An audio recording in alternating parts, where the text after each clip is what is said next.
Mari kita berdoa.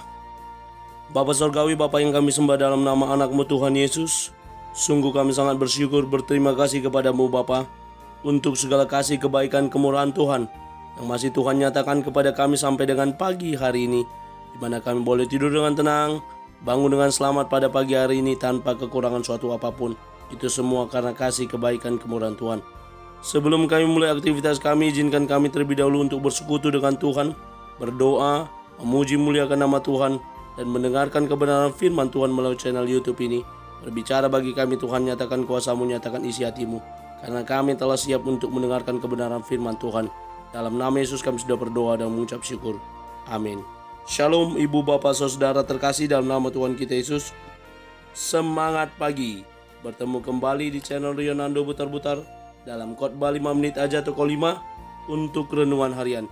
Renungan pada pagi hari ini saya ambil dari kitab Ratapan pasal yang ketiga ayat yang ke-41. Demikian kesaksian firman Tuhan. Marilah kita mengangkat hati dan tangan kita kepada Allah di surga.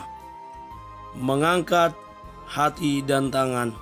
Ibu bapak saudara terkasih dalam nama Tuhan kita Yesus.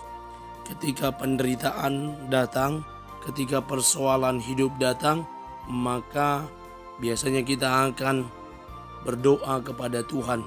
Dan doa yang kita naikkan, doa yang kita sampaikan kepada Tuhan, bagian dari kesadaran diri kita bahwa tanpa Tuhan kita bukan apa-apa. Bahwa tanpa penyertaan Tuhan kita tidak bisa berbuat lebih banyak lagi, lebih dalam lagi, dan lebih hebat lagi.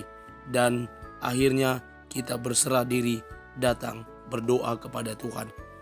Ibu bapak saudara terkasih dalam nama Tuhan kita Yesus, kitab Ratapan merupakan kitab tangisan yang disampaikan oleh Nabi Yeremia mewakili Israel dan Yehuda yang harus terbuang ke Babel dan ke Asyur, di mana mereka yang tidak tunduk dan taat kepada perintah Tuhan. Jika Tuhan sampaikan agar mereka berpaling kepada Tuhan, mengharapkan hanya kepada Tuhan, mereka justru mencari Mesir, mencari tentara Mesir yang sanggup melepaskan mereka. Itulah yang ada dalam pola pikir mereka. Padahal Tuhan Allah yang telah memberikan kemenangan gilang gemilang kepada raja-raja sebelumnya mestinya menjadi acuan bahwa jika Tuhan berkehendak, Dia dapat mengalahkan para musuh Israel. Namun berulang kali diingatkan, berulang kali disampaikan oleh nabi-nabi, mereka tetap saja berulah dan menjauh daripada Tuhan. Bahkan Nabi Yeremia sendiri harus dipasung dan ditahan, menjadi tahanan kota, menjadi tahanan kerajaan yang tidak bisa bergerak ke sana kemari.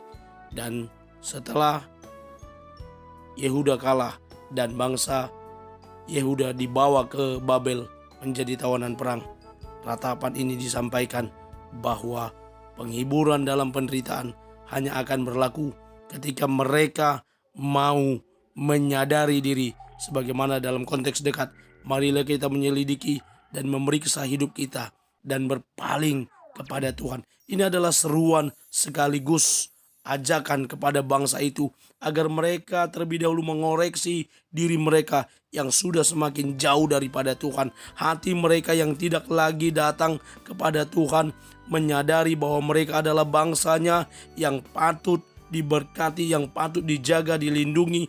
Bahkan Tuhanlah yang menjadi penolong mereka dalam kesusahan mereka. Lalu Yeremia berseru berkata, marilah kita mengangkat hati dan tangan kita kepada Allah di surga. Ada seruan ajakan setelah mereka menyadari atas keberdosaan, atas kekurangan mereka.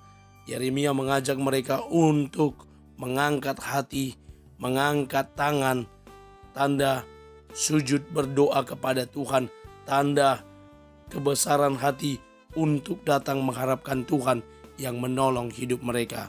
Ibu bapak saudara, saya mengutip dua kata-kata motivasi. Yang pertama dari Aristoteles yang berkata, doa memberikan kekuatan kepada orang yang lemah, membuat orang yang tidak percaya menjadi percaya, dan memberikan keberanian pada orang yang ketakutan. Mahatma Gandhi berkata, Doa adalah kunci pembuka hari dan sekrup penutup malam. Mari kita mulai hari ini dengan mengangkat hati dan tangan kita kepada Tuhan, menyampaikan doa seruan kita kepada Tuhan dan harapan kita, Dia Tuhan yang akan menolong hidup kita. Amin. Kita bersatu dalam doa. Terima kasih Bapa untuk firman-Mu yang telah kami dengarkan pada pagi hari ini. Mampukan kami untuk menjadi para pelaku kebenaran firman Tuhan yang terus bertumbuh di dalam Tuhan, yang terus hidup dengan kebenaran firman Tuhan, menyadari, menyelidiki bahwa hati kami, bahwa hidup kami sudah semakin jauh daripada Tuhan. Karena itu firman Tuhan yang boleh mengingatkan kami pada pagi hari ini untuk kami datang kepada Tuhan, berseru kepada Tuhan, mengangkat hati kami, mengangkat tangan kami berdoa, memohon penyertaan yang daripada Tuhan. Kami akan mulai hari ini. Dalam nama Yesus kami sudah berdoa dan mengucap syukur. Amin. Selamat beraktivitas. Tuhan Yesus memberkati. Shalom.